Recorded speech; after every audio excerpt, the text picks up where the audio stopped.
Away we go on a Monday. It's Mr. Irrelevant, presented by Door County Distillery, locally produced, handcrafted, award-winning spirits. Alex Strouf with you from the Gerber Law Office's One Call, That's All studio at the Avenue in downtown Milwaukee. Producer Tiny Hands, Hunter Vaughn with me, as always, in the Everlight Solar studio in downtown Madison. Okay, lots to get into regarding the Packers' loss to the Lions yesterday. I was there. My fingers are still pruny. My socks and shoes are still wet.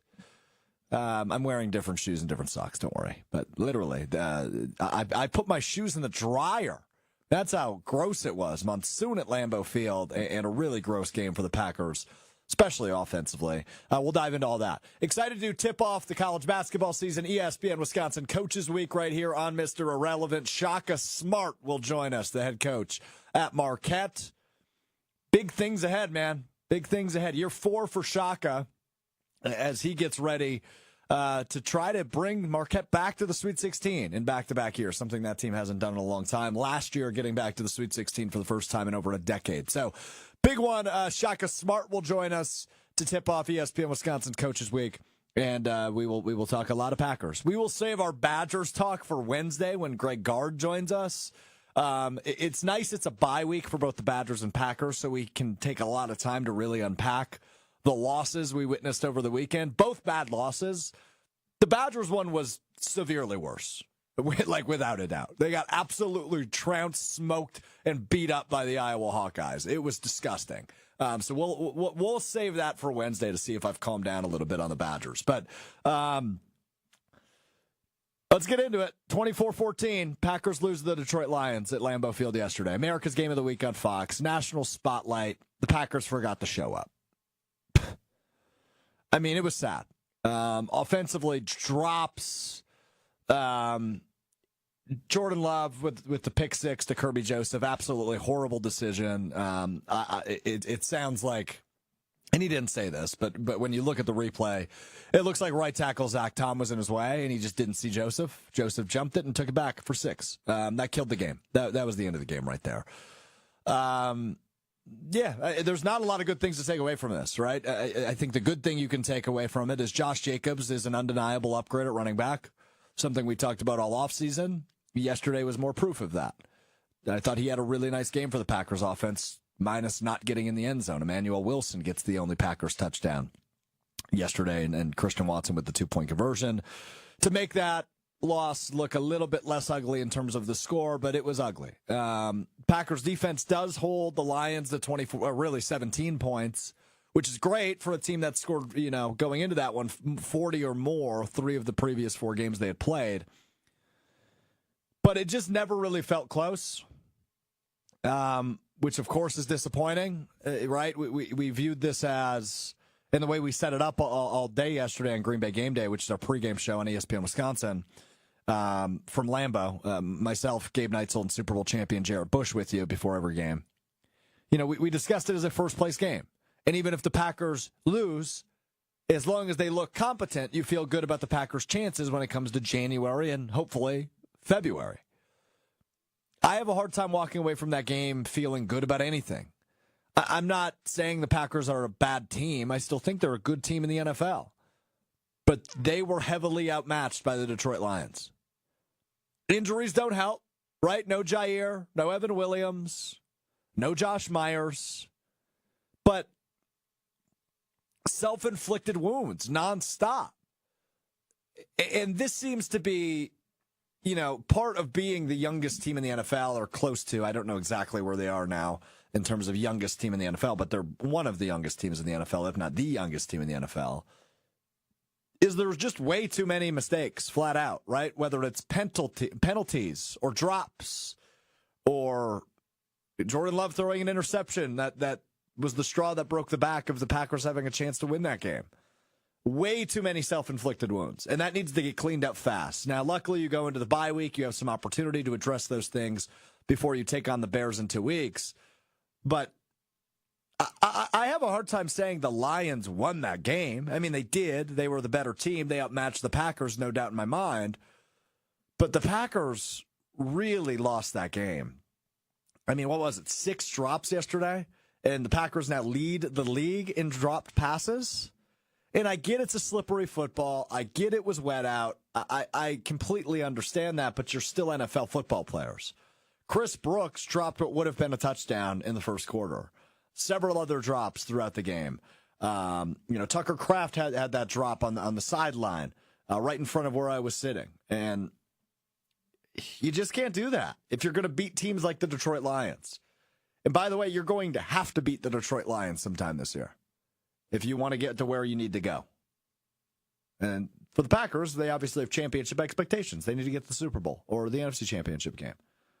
And they want to win the division, but I don't think that's going to happen after yesterday's loss. I'm not saying it's impossible, but 6-3 versus 7-1, you've got some catching up to do, which includes when you play Detroit on a Thursday night. I think it's December 5th. On the road, need to bring your A game that night. And I'm nervous on what that will look like, to be real frank with you. So, ugly. I tweeted this after the game, too, and I would really like somebody to correct me, because nobody said anything to me on Twitter, and I would love to hear from you, ESPN Milwaukee, ESPN Madison on YouTube. You can email me, you can whatever your means of communications to me is. I need to know this. I'm just going to read you my tweet verbatim.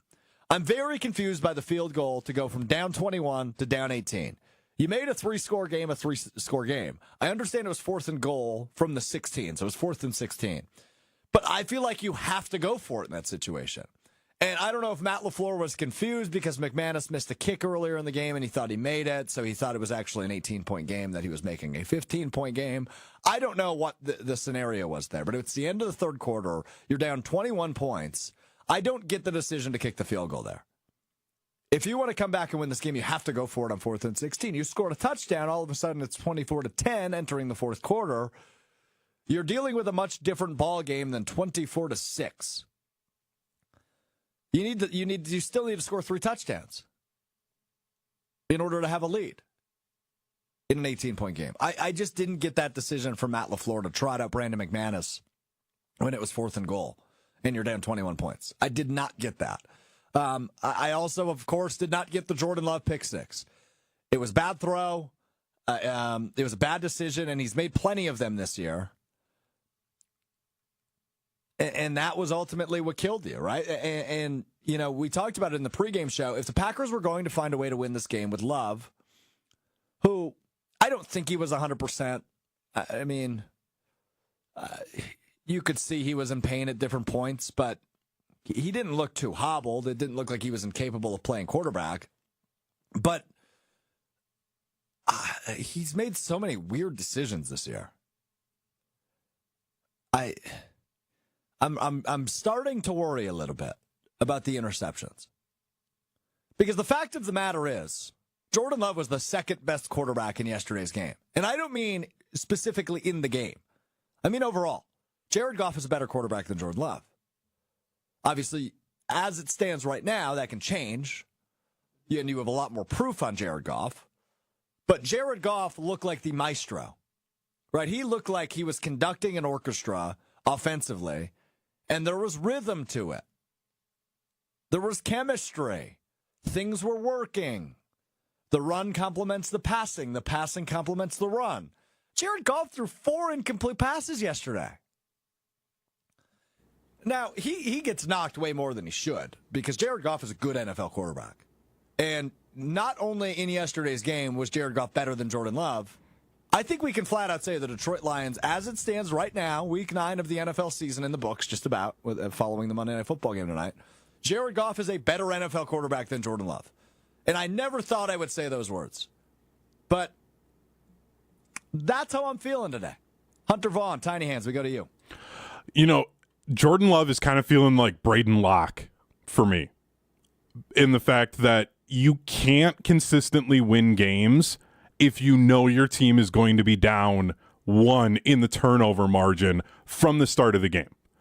Like, Jordan Love's thrown, 7 straight games that he's played in, he's had an interception? I think it is now. He's He's thrown one every game this year. He threw one against San Francisco. I don't remember if he threw one against Dallas in the playoff game. I think if he did, it was like that late garbage time. Like he was just kind of being like, whatever, let's see what happens. He may have late, but regardless, your point is correct. He has thrown an interception in every game he's played this year. Yeah, and like you can't consistently win football games at any level if you know for your defense, then you've got to be +2 on the turnovers to try and win the turnover battle. Like, that's just not sustainable football, and that's the problem that we're starting to run into with Jordan Love. Yes, he does a lot of incredible things, but those turnovers are hurting this team now, and it's starting to get bad. Yeah, I think that's a really good point by you, Hunter. You can't win football games.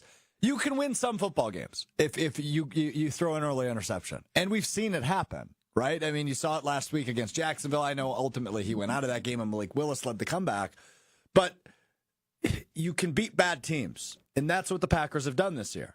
Outside of their Houston win, which is still their signature win on the year, they've beat up on bad teams, which, as a team with expectations, as a team that expects to be a dog in the NFC and competing for a Super Bowl, you should beat bad teams. Right? I'm not knocking them for beating bad teams. You can only play who's on your schedule. But when it comes to a game like this, you have to limit the bad decisions. And I just, it's not great. Mad City Brew being positive. Tip of the cap to you, Mad City Brew. He says, just chalk this game up to a fart in the wind, and I'm okay with 6-3. At least we're not 3-6 like Dallas. Sorry, Hunter.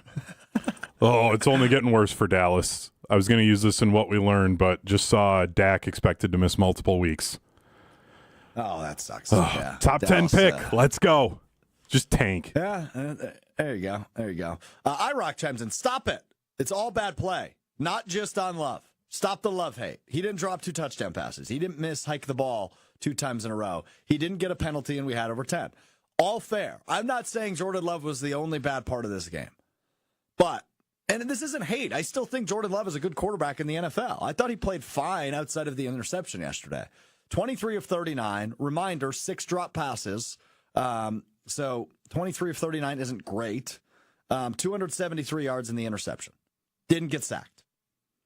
So, statistically, obviously they're throwing the football a whole heck of a lot, given the fact they were playing from behind, right? It was 17-3 at halftime, and then quickly it was 24-3 in the third quarter. I'm not hating on Jordan Love. I view this more as holding him accountable. He's the highest, he is the second highest paid quarterback in the NFL on an annual basis. And it goes back to a point I made in the offseason, and I stick to. If Jordan Love is going to be paid like the highest paid quarterback in football, he needs to play like the highest paid quarterback in football. And frankly, he hasn't done that yet this year. I'm still holding out hope that we see a repeat of last year, right? Go into the bye week, wipe your hands clean. You're 6-3. You're still 3 games above 500. You're still well within the playoff race. You can still win the division in theory. You need Detroit to lose a few times, including to you, but you can still win the division in theory.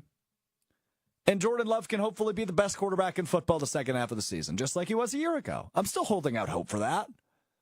It's not like I'm saying Jordan Love is trash. It's not like I'm saying Jordan Love is a horrible quarterback. I saw a tweet that said Jordan Love is Daniel Jones. No, he's not. I think somebody made the case that, he got paid a lot and he just hasn't played up to it, which is true, but he's not Daniel Jones bad. Jordan Love is still a good quarterback. So let me get that clear, iRock. This is not Jordan Love hate. This is Jordan Love accountability. He's made some very terrible decisions this year with the football. Like he threw a deep one. I think it was to Christian Watson, and this would have been in the second quarter. And he threw it in double coverage. And he had Romeo Doubs wide open for a first down. And he missed him. He was going for the deep shot, which, if it pays off, great, but it didn't. It wasn't even near Christian Watson, I think, who was the intended receiver. Judah Time chimes in. Love has been hurt from the start of the season. Brazil had leg cramps before the MCL injury. We should have sit Love the Lions game and ran the ball down their throat with Willis. No, hindsight is 20/20, obviously. Outside of the pick six, Jordan Love wasn't that bad. Now, can you make the case that Malik Willis would not have thrown the pick six? Absolutely you can. Because he doesn't throw the ball that much. And Josh Jacobs was terrific yesterday. 13 carries, 95 yards. That's over 7 yards a carry, including the big 37-yarder past midfield. Emmanuel Wilson was good on 4 carries, 28 yards in the touchdown. Chris Brooks only with 2 carries for 13 yards, so over 6 yards a carry. I mean, the team averaged 6 yards a carry. That's really good in terms of the running game. Jaden Reed was awesome in the receiving game, but nobody else was. 5 catches, 113 yards for Reed. 5 receptions on 6 targets. Christian Watson, 7 targets, 3 catches. Dontavian Wicks, 3 targets, no catches. Not great. Not great. That's 6 drops yesterday, and the Packers lead the NFL in drops. So it goes back to the point I made at the top. Yesterday's game was a ton of self-inflicted wounds. As much as Detroit did win, yes, Green Bay also wanted to lose. The way penalties, interceptions, incompletions, all of the in-betweens. It wasn't great football. And I like the attitude from Mad City Brew on the ESPN Milwaukee YouTube chat. Just chalk this game up to a fart in the wind, and I'm good with 6-3 entering the bye week. Yeah, 6-3 is a good spot to be in, right? It's a lot more comfortable than the 2-5 or whatever you were last year. But I hate missed opportunities, whether it's in sports or life, right? Like, I hate missed opportunities. Yesterday was a really good opportunity for the Packers to get a huge statement win and be in first place in the NFC North. And the opportunities were there. They held Detroit's offense to 17 points. That's the lowest mark all season for them. So it just felt like a missed opportunity. I take that back. They scored 16 against Tampa Bay in week 2, which they lost. But other than that, lowest mark of the season for them. 17 offensive points, obviously 24 overall, but 7 of those coming thanks to Kirby Joseph's pick 6. Go ahead, Hunter. Mad City Brew also on the YouTube chat saying that Jordan Love is Dak sometimes. It's starting to feel that way because, like, you'll admit that, like, Dak at times plays as well as some of the best quarterbacks in the NFL. And you're like, oh, okay, like, yeah, I get it. Like, dude is awesome. But then he just does things, or he has a stretch of a couple of games where you're like, who is this guy? Like, this isn't the same quarterback. And right now I'm feeling like that with Jordan Love. Where, like, you still have those moments. I won't argue with that. But then you're just like, dude, like, what are we doing? And you just I won't argue with that. It's just weird. It is. And it's not really a knock, I don't think, calling J Love being like Dak, right? Dak's a good quarterback. And good quarterbacks make mistakes. Patrick Mahomes makes mistakes. Tom Brady made mistakes. Aaron Rodgers made mistakes. Not many, but he made them. And he still does in New York. It's a bad loss. The Lions have now won 6 in a row, 7 of 8. They're 7-1. It was an ugly one. But can we go ahead and take a deep breath and say, okay, 6-3, bye week, come back, beat the Bears, you feel good. Yes, you can. But the easy part of your schedule's over, and you knew that going into this one, too. But, I mean, this is your schedule the remainder of the way. At Bears, home against the Niners, home against the Dolphins on a short week. That's Thanksgiving. The following Thursday, you're at the Lions. The following Sunday night, you're at the Seahawks. You return home for Monday Night Football on December 23rd. You host the Saints. On a short week, you go to Minnesota, and then you wrap up the season against the Bears. That's TBD on date and time, but it'll be January 5th or 6th, I think, or 4th or 5th. Depending on what's on the line in that matchup, which, given the remainder of your schedule, could be a whole heck of a lot. The division race isn't over, but you really can't lose a whole heck of a lot of games remaining if you want to win the division. I think you got to be 12-5 to win the division. You're 6-3. Means you got to go 6-2. And one of those 6 has to be over Detroit. And you've got to hope they stumble along the way, too.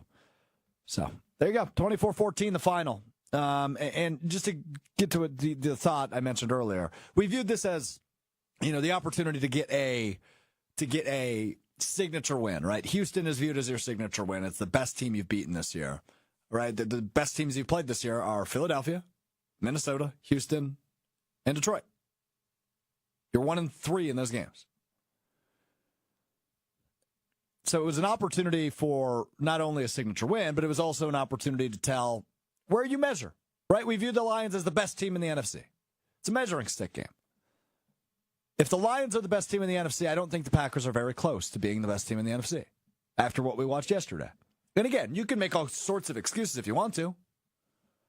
Weather, Love's bad decision-making, drops, penalties. You can chalk it up to all that.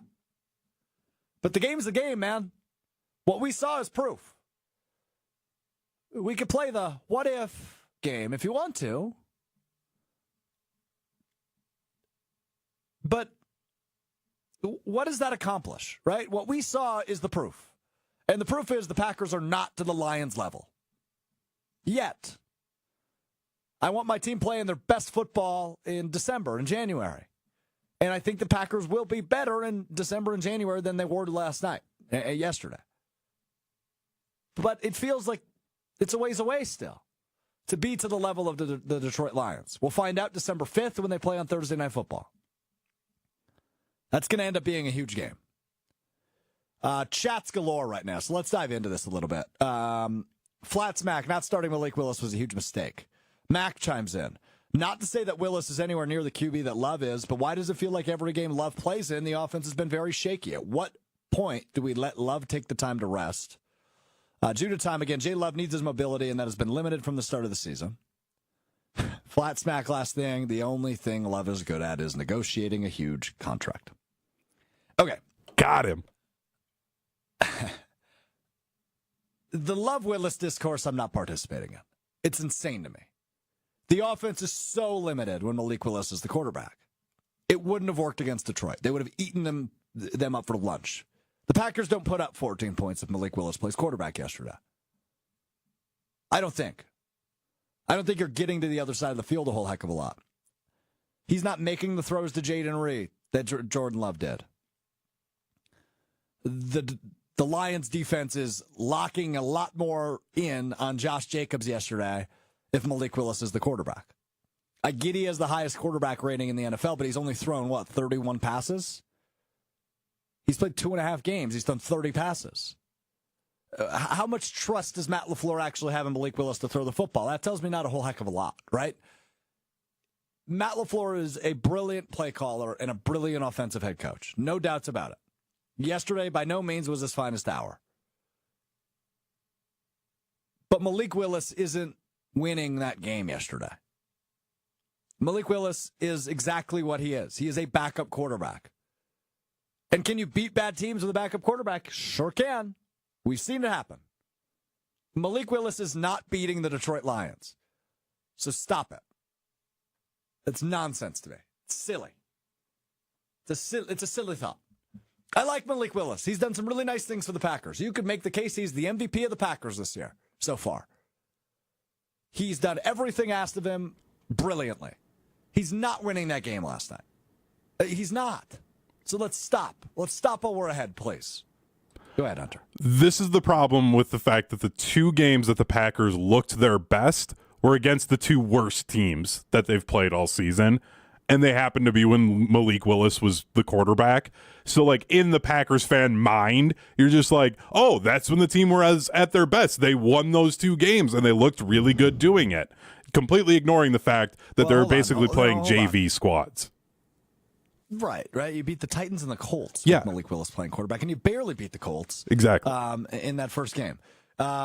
And just so we're on the same page here, their best game of the season was against Arizona. It was not a game Malik Willis played. It was a game Jordan Love played. Well, I said two of their best games. Passes. Yes. I said two of their best games as a team. Passes against the Arizona Cardinals. No, I'm not directing it at you, Hunter. Oh, I'm okay. directing it in general, right? Jordan Love has played good football this year. He played a great game against the Arizona Cardinals. Still threw an interception, but he threw 4 touchdowns. If you throw 4 touchdowns and 1 interception every week, I'm good with it. You're going to win football games. 28 points was enough to win last night. They didn't get anywhere near it. Drops, penalties, self-inflicted wounds. That's why the Packers lost. Can they clean it up? Maybe. But right now, I'm not feeling great about it. I'm done with the Malik Willis discourse. I'm not participating in it. Let's get the stock up, stock down, but first got to tell you about Door County Distillery. Door County Distillery, locally produced, handcrafted, award-winning spirits made locally in beautiful Door County. If you're heading up to Door County this winter, you got to stop in, do the tours, do the tastings. If you're not, bring Door County to you, whether you've got a gathering, whether you're having a watch party, Whatever you're doing, elevate it with Door County Distillery. Football season's whiskey season for me. I love their bourbon, but they've also got that 27-time gold medal award-winning single malt whiskey. Delicious. And rye whiskey. They've got gin, they've got rum, they've got vodka, cherry brandy for your old fashions with local Door County cherries. Everything Door County Distillery does, they do it best. Elevate with Door County Distillery. Visit their website, doorcountydistillery.com. Find the retailers nearest you, as well as a huge list of unique cocktail recipes. Again, that website, doorcountydistillery.com. All right, let's step aside for 60 when we return. Stock up, stock down. Shaka Smart, head coach of Marquette, joins us. All still ahead. It's Mr. Irrelevant. I'm Alex Strouf. Happy spooky season. What's the best drink this October? My friends at Door County Distillery are going to teach me how to make it. Fall in a glass, it's the Apple Butter Bourbon Fizz from Door County Distillery. All you got to do is scoop apple butter into a cocktail shaker, take 2.5 ounces of your bourbon, shake that, strain that, and then fill the rest of the cup with ginger beer. And if you like to, which I like to, dash a little cinnamon on top of that. Boom, shakalaka, you've got the Apple Butter Bourbon Fizz from Door County Distillery. Cheers, the Apple Butter Bourbon Fizz. I'm not going to say it 5 times fast enough. There's like a apple cider taste to it. Apple cider vibes, yeah. That's like corn maze for adults drink. Is what that tastes like. Check out their website with a huge list of unique cocktail recipes at doorcountydistillery.com. That's doorcountydistillery.com. Every Monday, we play stock up, stock down after the Packers game. They lose 24-14 to the Detroit Lions yesterday at Lambeau Field. We're going to go reverse order, though. We're going to start with our stock downs because I want to end this on a high note because my blood is boiling over the Malik Willis discourse we're having. I get we're fans. I get we think Malik Willis has done a nice job, and he has done a nice job. But he's not winning that game against Detroit. Right, there are and I see people saying the only excuse I would make. There are plenty of excuses to make. That's the what-if game, though. And there's no what-ifs. The Packers lost 24-14. The game's over. If Elton Jenkins does a better job snapping the ball, sure, I hear you. But it's over. Love wasn't horrible. He did have the one horrible play. I don't get why people are saying Malik Willis would win that game. Or we should have played Malik Willis. Love was fine outside of the pick six. 6 drops. His team leads the league in dropped passes. It's a bad stat. Okay, let's start with stock down and let's start with Jordan Love. Obvious reasons. The decision-making killed them this time on one play. And one play can change a game when it is as close of a game as yesterday was, right? Detroit, there's not a lot of margin for error when you're playing the Detroit Lions. They're that good of a football team. They're for real. The defense stepped up. Well, the offense didn't. And Love ultimately throwing a pick six to Kirby Joseph ruins a great opportunity, right? I mean, they lose Brian Branch due to the ejection. Kirby Joseph really the only defensive back you have to keep your eyes on, and now he beats. Not only is that interception, by the way, and this is just a small nugget. Not only did that interception give the Detroit Lions 6 points, it also gave Kirby Joseph the league lead for interceptions, leapfrogging Xavier McKinney. Joseph with 7, McKinney with 6. So double whammy on that one, Hunter. Yeah, that sucks for you. I just thought of this because I realized I didn't bring this up, but the Brian Branch ejection, it was kind of a soft call to eject him. So I didn't see the replay because I was at the game. Yeah. My understanding is it was a little collegiate. Like, ejection in college didn't seem necessary in the NFL. I didn't see the replay. It looked late to me, and it was deserving of a late hit and an unnecessary roughness. But I don't know. I don't love the ejection rule to begin with because I just don't think players are doing it on purpose 95% of the time. Yeah, there, of course, are plays where it looks intentional, and those are worthy of ejections. That one didn't feel like that to me. So the double bird he flipped, yeah, it's a fair point. Yeah, it was just like, it popped into my head, and I was like, we hadn't talked about it yet. I was just like, wanting to make sure we were on the same page. That was kind of weak, and I was really worried that was going to somehow be the part of what helped the Packers win that game. And I was going to be like, really, that's how they're going to win this game, is because the Lions don't have their second best defensive player. Yeah, no, I'm with you on that. So that's what it is. I mean, it was, in theory, probably should have helped the Packers, but didn't help a whole heck of a lot. Stock up to Josh Jacobs. Josh Jacobs, terrific game for him. 13 carries, 90, I don't have it in front of me, 96, 98 yards, something like that. He averaged over 7 yards a carry. But he was great, and that's why you make the move you made in the offseason. You go get a bruiser of a back that can lead the way for you, and he did just that. So props to Josh Jacobs. He was the best part of that Packers offense yesterday. Thought he had a really nice game. Stock up to Josh Jacobs. Stock down, Brandon McManus. 2 for 3, not bad, not great. Missed a pretty easy kick. And again, conditions, I get it. It's wet. Ground's not great. Hard to plant. Just missed it left. Right in front of me. I thought he made it, too. That's the hard part about sitting where I was sitting. So I was in the corner of the end zone. So I was right, the goalpost was right in front of me. And I thought he made it. But that ball was moving so fast, I never saw it go behind the yellow pole. And I thought I did. So, is what it is. Brandon McManus misses his first kick as the kicker of the Green Bay Packers. No sweat, right? You're going to lose that game with or without that field goal. Would be 24-17, though, at the end of the game had he made it. But nonetheless, so stock down. I'm not worried about it, though. This is not Braden Narvison. This is not Anders Carlson. Brandon McManus, stock down. Stock up to Jaden Reed. I knocked him a few weeks ago. It's only right to correct my errors. He's the superstar we know and love, man. Jaden Reed is a superstar, and he looked like it for the Packers offense yesterday.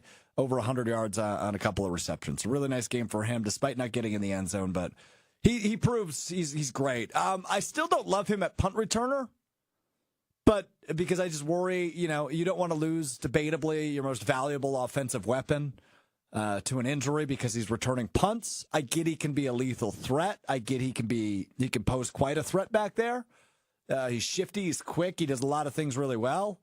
I still don't love him back at punt returner, but stock up to Jaden Reed. 2 stock downs. I actually didn't send you one of these, Hunter, so I'm going to go off the board after I do Matt LaFleur stock down. It goes back to the decision I talked about a bit earlier. I don't get the field goal to go from down 21 to down 18. You made a 3-possession game, a 3-possession game. You go for it on 4th and goal. I did not understand that. So that's just a slight knock, but a slight knockdown for Matt LaFleur, who has now lost to the Detroit Lions at Lambeau Field 3 years in a row. There was a stretch, I think, of 27 years where the Lions didn't win in Lambeau Field. They have now won 3 in a row at Lambeau Field. So slight stock down to Matt LaFleur and another stock down to Dontavian Wicks. Couple of drops, 3 targets, no receptions.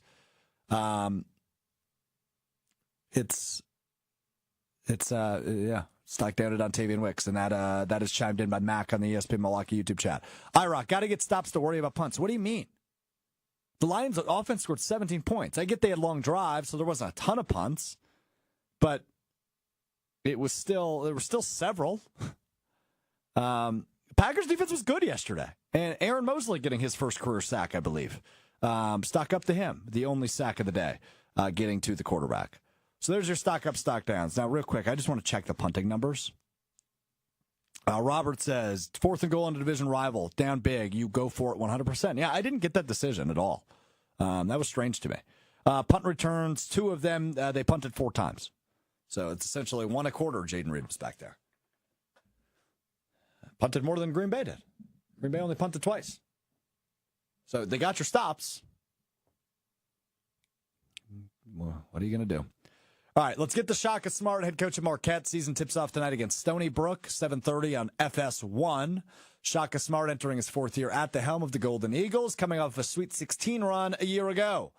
The Golden Eagles, baby. That basketball team is back. Shaka Smart will join me in a sec, but first got to tell you about my friends over at Underdog and UnderdogFantasy.com. Use promo code GoodKarma at signup. GOODKARMA, Good Karma at signup. You get up to $1,000 deposit match.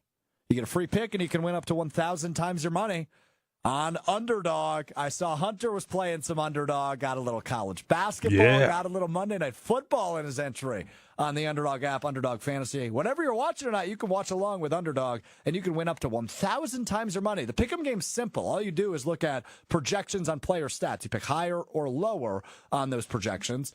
You can pick anywhere between 2% projections. Up to 8 projections. If you go that high, you win up to 1,000 times your money. You can turn $1 into $1,000 on the Underdog app and UnderdogFantasy.com. And when you sign up today using promo code GOODKARMA, GOODKARMA, Good Karma at sign up, you get up to $1,000 bonus cash. If you put in $100, you're going to get $200 overall. Right, you're going to have an extra 100 to play with. So, and this seems like a great weekend to do it. No Wisconsin football, no Green Bay, both on buys this week. If you're just watching random games or you've got Red Zone on, this is the perfect time to play along. It's so fun. It elevates the game watching experience with the Underdog app and UnderdogFantasy.com. You can build an entry in 30 seconds. Promo code Good Karma at sign up. It's your call on Underdog. All right, let's do it. Marquette head coach Shaka Smart joins me now on Mr. Relevant. It's ESPN Wisconsin Coaches Week. ESPN Wisconsin's Coaches Week rolls on. Alex Strouf hanging out with you from the Gruber Law Office's One Call That's All Studios at the Avenue in beautiful downtown Milwaukee. Joining me now, 4th year in charge of the Golden Eagles at Marquette University. It is the great Shaka Smart joining me now on Coaches Week. Shaka, I think it's hard to believe how quick the offseason flies by. I think that's been a common theme while I talk to these coaches. I know you're just getting back from New York for Big East Media Days. Has it hit you that the season's already here? Yeah, we've been waiting. We're excited. We're definitely ready to play a game. In college basketball, you practice for a long, long time before you actually play a game. We have played a couple other teams in inter-squad scrimmages, but no fans there, no media there, no TV. So it's not exactly the same. And so our guys are chomping at the bit for Monday. Yeah, let's talk a little bit about some of those scrimmages and some of the offseason programs. So my understanding is Oklahoma and Missouri were the quote-unquote secret scrimmages. What were your takeaways as the head coach from your squad playing, obviously, some Power 5 competition? It was great to get a chance to play, with officials against, another team. In both cases, we went, away from Milwaukee for the scrimmages, so a chance to travel and replicate going on the road. Certainly not in midseason form, but we had a lot of guys that did a lot of really good things. And it was terrific for, again, replicating some of the game adversity that you see, whether it's, guys missing shots at times, the other team going on a run, calls you don't like. Those are things that, you try to simulate in practice, but it's better when you're playing another team. And so they were both really good experiences for our guys, and our guys came away, feeling a little bit more ready to play in the real thing. That's good, right? Obviously, that's what you want as the head coach. When you walk away from those, say, okay, we're actually further along than I thought we were, which is always a good sign. I know you've been asked this question 100 times this offseason, Shaka, but I think it's important to note how rare it is in this era of college basketball is the continuity and the retention that you have on your squad, right? I just got done talking to Greg Gard. He lost 8 guys in the transfer portal. You lost 0. How do you maintain a roster in this modern era of college basketball so well? I know you chalk it up to relationships, but how do you maintain relationships that way that leads Marquette to have no turnover coming off of a Sweet 16 run? Well, don't take this the wrong way, but I could tell you, but you really wouldn't understand. Although if we talked about it for several hours, you probably would understand better. We value relationships, growth, and victory. We believe Marquette's a special place to be a basketball player or a basketball coach. And so we feel like if we do a great job pouring into our guys and really living out those 3 core values every single day, and by the way, they're highly related to each other. It's not like they're separate. The relationships you have absolutely impact your growth on and off the court. As we know, they impact your ability to go win, the way you feel about each other. How much you grow obviously impacts winning, and it impacts relationships. When you go through special experiences together, you go through the fire, if you will, and you come out stronger on the other side. Those are bonds that last forever. And then again, winning speaks for itself. When you win, the teams that come back together after 50 years are the teams that won.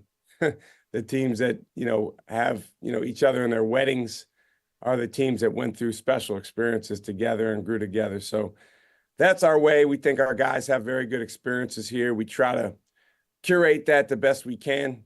Our guys are going to a players-only dinner tonight little things like that. It's a drip by drip approach.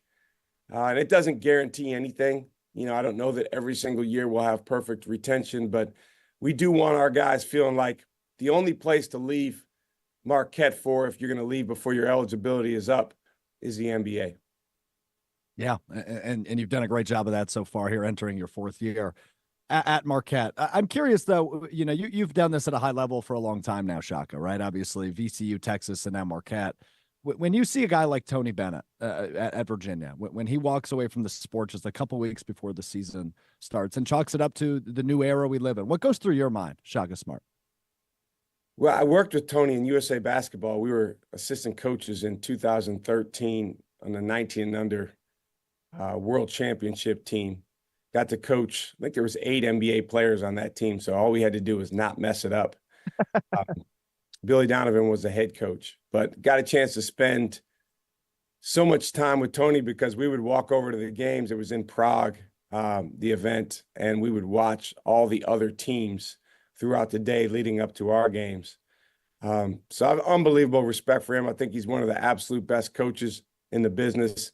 Was sad to see him retire because I think our coaching profession needs more people like Tony Bennett. And so to take one out instead of adding new guys like that is, a little disconcerting. But at the same time, everybody, I say this to our team and our staff all the time. We were all chosen to have the positions that we have, whether it's at Marquette or in Tony's case at Virginia. Somebody chose him at one point. Hey, we want you to be the coach here. But at the same time, every day we choose to come here and be here. And at any moment we can choose not to. That's a personal choice. He mentioned all the changes going on. It definitely can be disorienting as a coach because, you grew up in one way of doing things, and certainly our model has been turned upside down. I won't even get into what's right or wrong, but I think the key is, just being able to adjust the best you can. I'm hopeful that Tony Bennett will get back into coaching at some point because he's a star and we'd love to have him in this profession, but certainly wish him the best while he is retired. While he is retired, keywords there, while, right? I mean, he's one of the good guys. You're absolutely right. And that's kind of been the sentiment from all these coaches I've talked to in the last week, Shaka, is, it's sad to see a good guy leave. I think the common theme is, you hate it for the kids, right? They lose their head coach just weeks before, but you got to do what's right for you. And that's ultimately what Tony Bennett decides. ESPN Wisconsin Coaches Week, hanging out with Shaka Smart from Marquette for a few more minutes. So I don't want to reflect a ton on last year because the point of this special is to look ahead, right? To look at this season. But what you guys did last year is important, right? Making it back to the Sweet 16. That was the first time Marquette's been there since you were at VCU, Shaka. That has to give you, the internal feeling that, hey, we might be building something special here despite losing two of our stars in Tyler and Oso, right?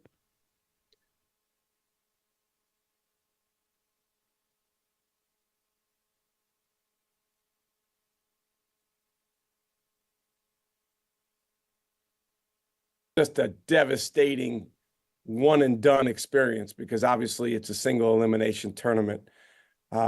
But as you mentioned, it's incredibly important. And even the difference between winning one game and winning 2 games is a difference between, going to the second weekend. And it's so hard to do for a variety of reasons. But I thought that was a really important moment for our guys. They came together.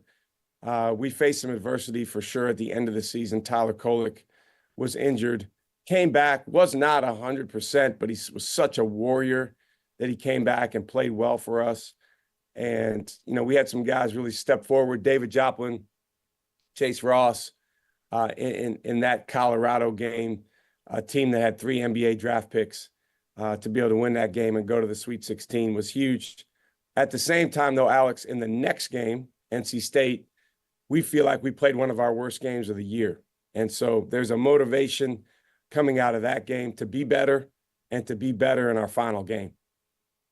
Yeah, and I think the other thing you left out, but I don't mean to speak for you, but I think you would agree with me, is maybe the short term of that tournament, right? It can be one loss and you're done. You don't want it to discount winning the regular season title. You don't want it to discount everything your teams have accomplished the last few years in the regular season, right? I'm not speaking out of turn when I say that. Well, it's a double-edged sword because everyone loves the excitement of March. But I think, if you talk to people inside the industry of college basketball, we actually we want to do everything we can to create more excitement during the regular season, November through February, because we're working just as hard and playing games and practicing and doing all the things we're doing during that time too. We're fortunate to be at a place like Marquette where there is great excitement about basketball, throughout. But yeah, that's just kind of how it works. And I think that when you do win a regular season, which we were able to do 2 years ago, obviously UConn won the Big East last year, that definitely speaks to sustained excellence over the course of many, many weeks. And that's very, very hard to do. Winning in the NCAA tournament is more of a sprint, and obviously being your absolute best at the very end. This might be another question where you say, "Hey, man, I could explain it, but you're not going to get it." You're such a learner, right? You're always learning. You're a student of the game. You're a student, period, right? You're reading always. What has Shaka Smart been reading this offseason? What have you been scraping up that knowledge on, Shaka? I'm one of those guys that I rotate a lot of different books, and then I reread the ones that I like the most. Okay. So I've got a lot of books going. There's one called War by Sebastian Younger. That's just fascinating to me. He was what was called an embed. So he was a media member that was embedded with a military unit in Afghanistan, one of the most dangerous areas of Afghanistan. And he's such a good writer. You may have heard of other books that he's written. And it just gets to like the core fundamental human elements that, are so prevalent when nothing else being alive. And I think it's very, very applicable to basketball and sports, even though, our players' lives are not on the line and we wouldn't want them to be. But, you can take a lot from those guys that are in it together and have to depend on each other that much. So that's one of the books I've been reading recently. That's awesome. Thanks for the insight, man. I was really curious to hear what you're scraping up on. You mentioned UConn a bit ago, Shaka. It's such a pressurous privilege, right? You get to see them a couple times a year and hopefully again in the Big East tournament. But 2 national championships in a row. How do you keep up with the Huskies and everything they're doing? Because you guys have been really close and had some classic battles with them the last few years. Well, I think it's actually something you mentioned earlier. You learn, you learn what goes into winning. And, we and I are not above learning from UConn just because they're in our league and they're a team that we play the last couple of years 3 times a year. I watched their stuff a lot in the offseason and looked at, okay, how did they do this so well? One of the things they did really, really well is off the basketball, they cut extremely hard even when they knew they weren't going to get the ball, to create the next opportunity for a teammate. And they had guys out there doing that were about to be NBA draft picks. So that demonstrates a level of sacrifice. So, how do you beat a team like that? I think first and foremost, you have to be the best version of yourself before you get too caught up in what they're doing. Then secondly, and I think UConn did the best job of this of anyone in the country the last year and a half, you have to update your relationship with hard things, your relationship with fear, and your relationship with mistakes. You have to update your relationship with hard things. I really like that, Shaka. I've never heard that before. That's really good. A couple more things for Shaka Smart, Marquette head coach here on ESPN Wisconsin Coaches Week. It feels like, and I know it's a non-conference rivalry, but obviously being a Wisconsin guy, Shaka, Wisconsin Marquette, it feels like since your arrival, that's been kind of rejuvenated. It's set for Saturday, December 7th at Fiserv this year. You get it back on your home floor this year. Is there a piece of you being a Wisconsin guy every year when you play that game that you go, oh, damn, this is cool? Well, it's cool because there's so much interest in it, and it's a rivalry game. I grew up, following the Badgers because, right. I literally grew up in the shadow of, at that time, the field house, the Kohl Center hadn't been built yet. I was able to go to a couple games there when, Stu Jackson was the coach. I think I went to a couple basketball camps, Steve Yoder basketball camps back in the day. So that's what's cool about it, is just the excitement and the passion that the fans have. It's a game that it's interesting because most of our guys are not from the state of Wisconsin. We've got David Joplin, and then a few of our walk-ons are from Wisconsin. Game that, in a way, for our guys that are not from here, they're like looking around like, okay, I guess this should be a really, really big deal, because it is to everyone else that I'm hearing from and that I'm seeing on social media and all these things. You know, for us, obviously, it's been a game where you're playing against a really good team. And so in that moment, it's like you want to move forward and you want to go capture, you know, what they call a quad one win in college basketball. You know, they've gotten the better of us the last few times. When we get to that game, it'll certainly be, you know, one that we're super excited about and want to pour everything we have into. But honestly, with our first game coming up, you know, on Monday, that game seems a ways away, and our focus is on, you know, Stony Brook, who we play on Monday. Right. You still give me a really good answer, because I know you're such a one game at a time guy, as all coaches are wired. But I asked you before the season started, so I got a good answer out of you. I'm proud of that one. Shaka, I got to ask, I've always wondered this, because you coach with so much intensity. You get down in a position oftentimes, it's like a defensive stance. I oftentimes refer to it as Shaka's crab stance. Do you have a nickname for your like crouch you do on the sideline? I've always wondered this. No, I don't. I don't give myself nicknames. One of the good things about having the first name that I have is you don't really need a nickname. You know, you have a unique name. But I'll tell you what, there's a lot of coaches that are great at a lot of things. You mentioned Tony Bennett earlier, probably the best defensive coach in the country. I try to lead with enthusiasm. And if I can be the most, or one of the most enthusiastic coaches, you know, hopefully that will, you know, give our guys a level of passion and excitement and encouragement to go do the hard things that we're trying to do. I know sometimes our players or athletes in general make it look easy, but winning is hard, especially when you're playing against good teams. And, you know, I think there's a lot of the mental side of the game that, you know, folks probably don't really understand unless you've been an athlete or been a coach. And so just try to help them as much as I can by giving them enthusiasm. Last thing for you, Shaka, really appreciate the time. I want you to shine a light on some of your guys, because you mentioned earlier Chase Ross and Jop and Cam Jones, the big step they're expected to take this year, obviously, with Oso and Kolick leaving.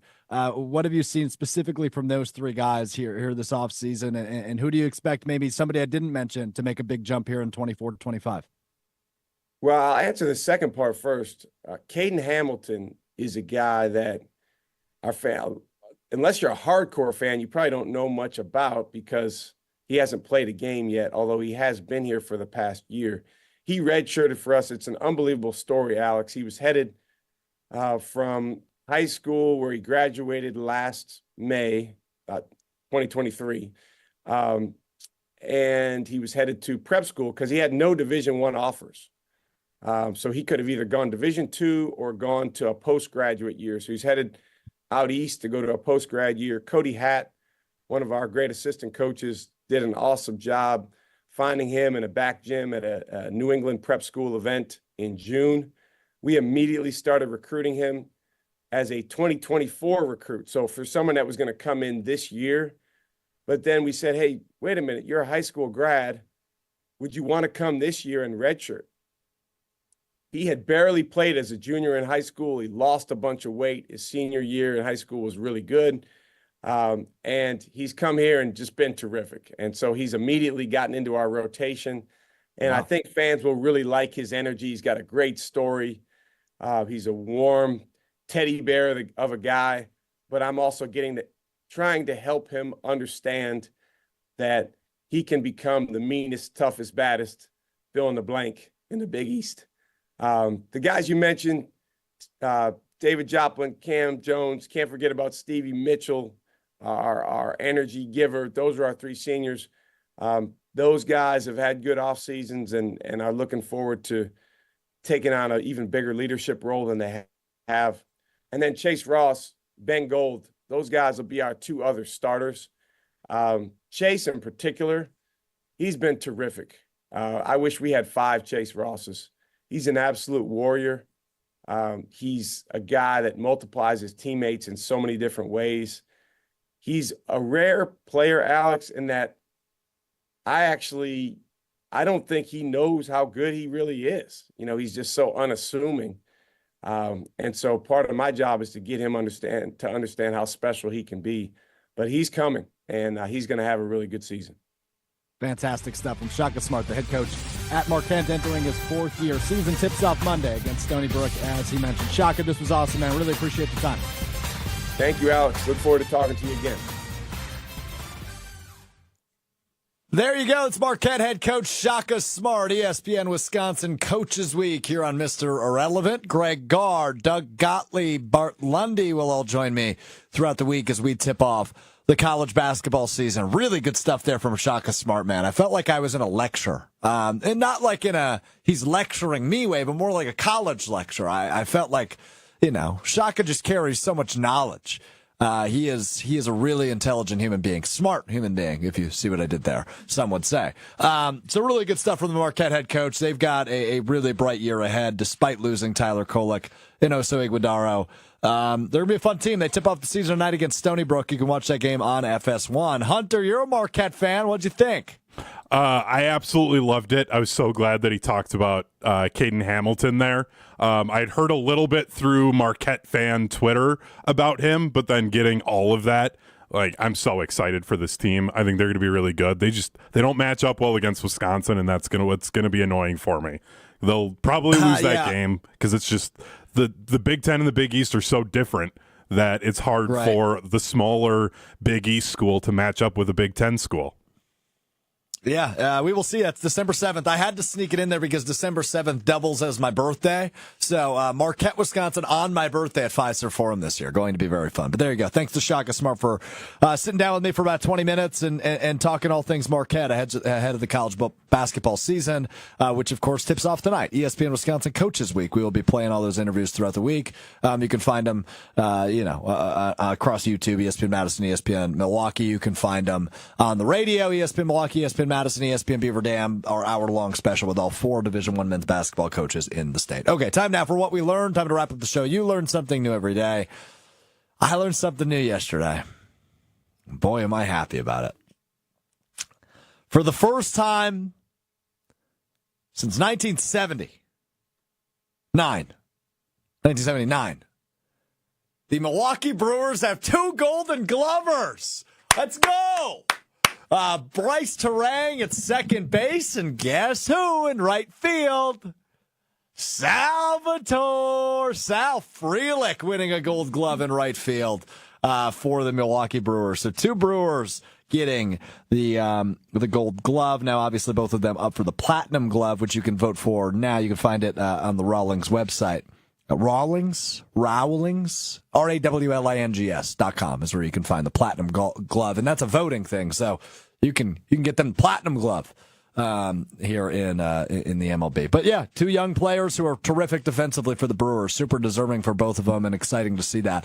Now, I don't get why the baseball awards come out way after the season ends, right? Like the NFL announces it. The day before the Super Bowl, they announced their league winners.